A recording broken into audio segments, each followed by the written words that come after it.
আমাদের অবস্থান হচ্ছে খুব স্পষ্ট। আমরা শান্তি চাই দক্ষিণ এশিয়া।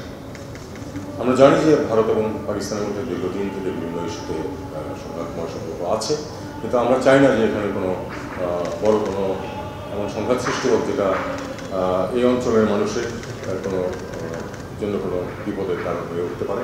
আমরা চাইব ভারত পাকিস্তান দুই দেশের সাথে আমাদের সুসম্পর্ক বিদ্যমান। আমরা চাইব যে তারা আলাপ আলোচনার মাধ্যমে তাদের সমস্যার সমাধান করে ফেলুন। আমরা ইতিমধ্যে দেখেছি যে মধ্যস্থতার প্রস্তাব একটি দেশের কাছ থেকে এসেছে। যেভাবেই হোক, মধ্যস্থতার মাধ্যমে হোক অথবা দ্বিপক্ষীয় আলাপ আলোচনার মাধ্যমে হোক, আমরা চাই যে উত্তেজনা প্রশমিত হোক এবং শান্তি বজায় থাকুক। শাইনি চুলে এখন হবে সব হেয়ারস্টাইল। সিল্কোর দ্বিগুণ শাইনি চুল প্রতিদিন। আমি মনে করি না যে এই মুহূর্তে আমাদের মধ্যস্থতার কোনো ভূমিকা নেওয়ার চেষ্টা করা উচিত। আমরা চাইব যে তারা নিজেরা নিজেদের সমাধান করে দেবে। তারা যদি আমাদের সহায়তা চায় যে আপনারা মধ্যস্থতা করুন, তাহলে হয়তো আমরা চাইব। তার আগে আমরা আগ বাড়িয়ে কিছু করতে চাই। এখন পর্যন্ত আমরা এই ব্যাপারে পত্রপত্রিকাতেই দেখেছি, এর বাইরে কোনো অফিসিয়াল কমিউনিকেশন আমাদেরকে দেওয়া হয়নি। আর আপনারা জানেন যে অফিসিয়াল কমিউনিকেশন দিলেও আমাদেরকে দেখতে হবে যে আসলে তারা বাংলাদেশের লোক কিনা। যদি বাংলাদেশের মানুষ হয় আমরা তো অবশ্যই ফেরত পেব, কিন্তু বাংলাদেশের মানুষের না কিন্তু প্রমাণ সাপেক্ষ। কারণ ভারতেও আমরা জানি যে কিছু বাংলাদেশে আছে, বাংলা কথা বললে যে বাংলাদেশের মানুষ এমন কোনো নিশ্চয় আছে।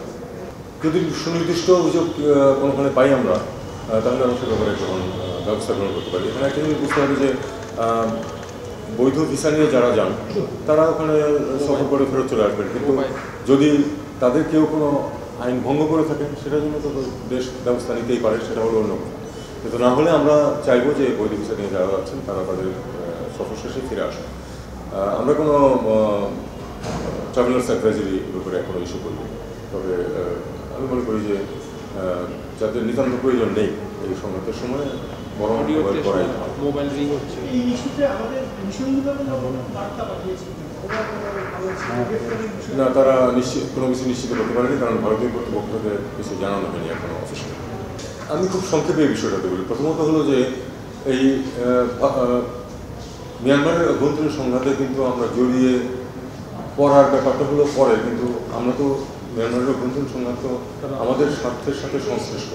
কারণ মিয়ানমারের একটা বিরাট জনগোষ্ঠী তো আমাদের দেশে এসে আশ্রয় নিয়ে আছে এবং তাদেরকে আমরা ফেরত পাঠাতে চাই। কারণ সেই ফেরত পাঠানোর ক্ষেত্রে আমাদের যা কিছু করার প্রয়োজন সেটা তো আমাদেরকে করতে হবে, কারণ আমাদের স্বার্থ সেখানে সংশ্লিষ্ট আছে।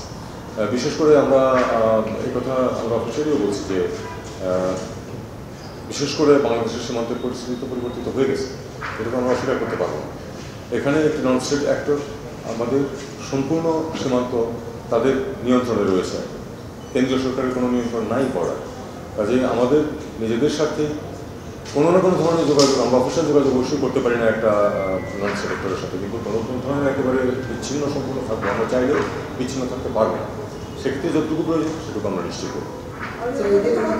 আরাকান আর্মি বাংলাদেশের 10 কিলোমিটার ভিতরে ঢুকে অনুষ্ঠানে অংশ নিয়েছে এবং তারা সামরিক পোশাক পরা ছিল। এই ব্যাপারে আমাদের কোনো মন্তব্য? এটা নিয়ে ইতিমধ্যে বেশ কিছু কথাবার্তা হয়েছে এবং আমি যতটুকু জানি হোম মিনিস্ট্রি নিয়ে কাজ করছেন। আমি ওভারলেপ করতে চাই দেখা যাক কিনা।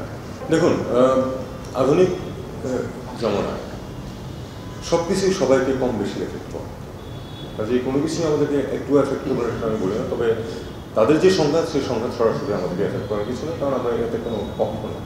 আমরা যেটা বলেছি যে আমরা চাই যে তারা বিপক্ষ আলাপ আলোচনার মাধ্যমে সমাধান করে দিলে কোনো সংঘাত না থাকে।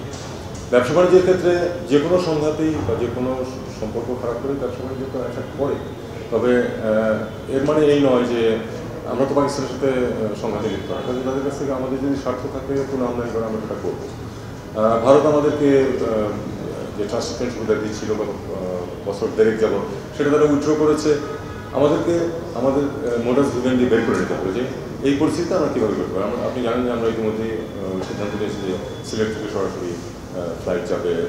আমাদেরকে এভাবেই নিজেদের স্বার্থ রক্ষার ব্যবস্থা করতে হবে। আমি মনে করি যে এভাবেই করবে। তাদের সংঘাতের কারণে আমাদের যে এফেক্ট যদি হয়, সেই এফেক্টটাকে বেশি আমাদের ক্ষতি করতে না পারে, আমাদেরকে সেই ব্যবস্থা সেই ব্যবস্থা নিতে হবে। এটা হয়তো নিরাপত্তা নিয়ে যারা সরাসরি কাজ করে তারা হয়তো বলতে পারবেন এই মুহূর্তে আমার কাছে এরকম মনে করছে।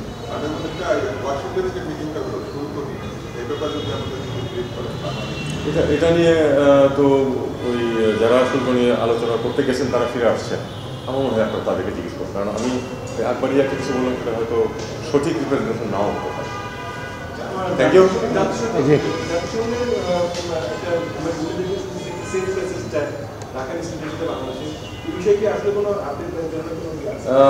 আমি এটুকু আপনাদেরকে বলতে পারি নীতিগত ঘটনা আমরা সম্মত, কারণ এটা হিউম্যানিটেরিয়ান একটা প্যাসেজ হবে, কিন্তু এটা কিছু আমাদের কিছু শর্তাবলী আছে, সেগুলি আমি ডিটেলস এখন যাচ্ছি না।